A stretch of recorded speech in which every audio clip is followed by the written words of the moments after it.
Online शिक्षा किसका agenda है और किसके फायदे के लिए है?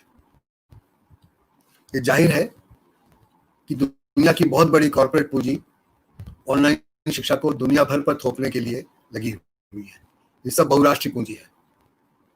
इसका पूंजी का अपना चरित्र भी वित्तीय पूंजी या फाइनेंस कैपिटल का है।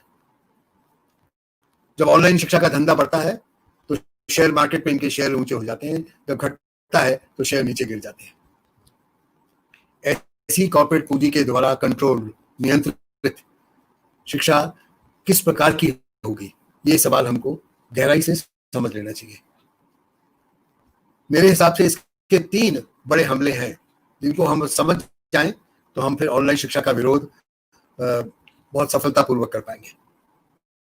पहला, ये ज्ञान के चरित्र पर हमला है, यानी ये एपिस्टेमोलॉजिकल या ज्ञान मीमांसात्मक हमला है। इसका मतलब यह है कि कम से कम निवेश करके पूंजी लगाकर अधिक से अधिक उपभोक्ताओं तक वो पहुंचा सके।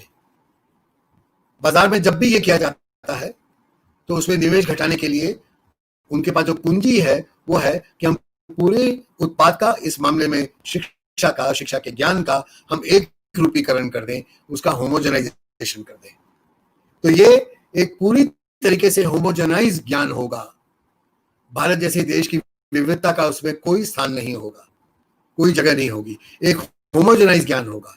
अपने इतिहास के संदर्भ से, राजनीति के संदर्भ से, अर्थशास्त्र के संदर्भ से, विज्ञान के संदर्भ से, वैज्ञानिक मानस के संदर्भों से काट कर इसको एक पुड़िया बनाकर आपको दिया जाएगा।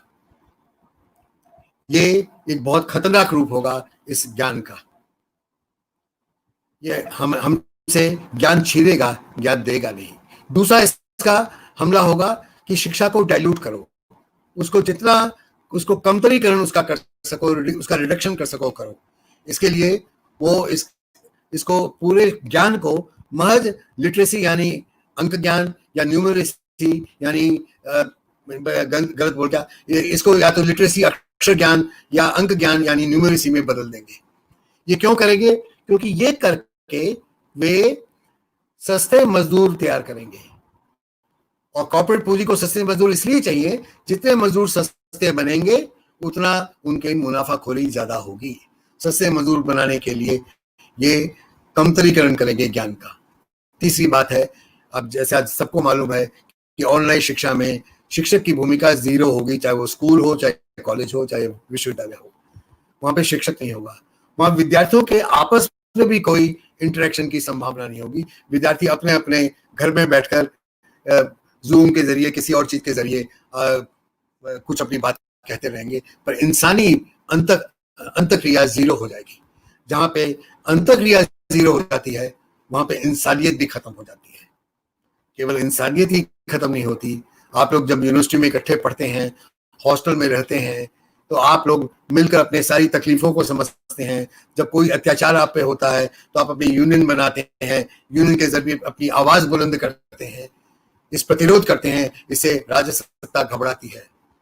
तो उसे ये भी रास्ता निकाल लिया, जब न स्कूल होंगे, न कॉलेज होंगे, न कोई कैंपस होगा, अपने आपका अराजनीतिकरण, डीपोलिटिसाइजेशन होगा। आपका विरोध खत्म हो जाएगा।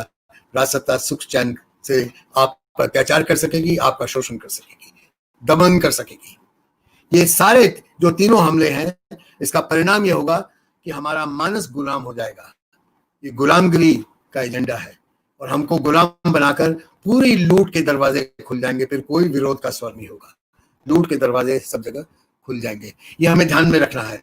और जो आपने ऑरवेल की किताब पढ़ी होगी, और जो ऑरवेलियन समाज की रचना थी, पूरी ओर से कंट्रोल होगा। इसमें प्रधानमंत्री ने 1 मई को कह भी दिया था कि ऑनलाइन शिक्षा में कृत्रिम बुद्धि यानी आर्टिफिशियल इंटेलिजेंस की भारी भूमिका हम खड़ी करने वाले हैं। और आर्टिफिशियल इंटेलिजेंस के जरिए वो हमको पूरी तरीके से रोबोट बना देंगे। हम इंसान भी नहीं रहेंगे, हमको रोबोट बना देंगे और रोबोट बना के हमसे जो चाहे वो काम करवा पाएंगे। कुल मिलाकर ऑनलाइन शिक्षा मुक्ति की शिक्षा नहीं है, ये गुलामगिरी की शिक्षा है। ये हम पर कंट्रोल करने की शिक्षा है। हमें मुक्ति की शिक्षा चाहिए। हम गुलामगिरी की शिक्षा को पूरी तरीके से खारिज करते हैं। इसको हम रुकवा कर, बंद करवा कर ही हम रुकेंगे। उसके पहले हम कतई नहीं रुकेंगे। हमारा प्रतिरोध, हमारा आंदोलन जारी रहेगा इसके खिलाफ। इनकलाब जिंदाबाद।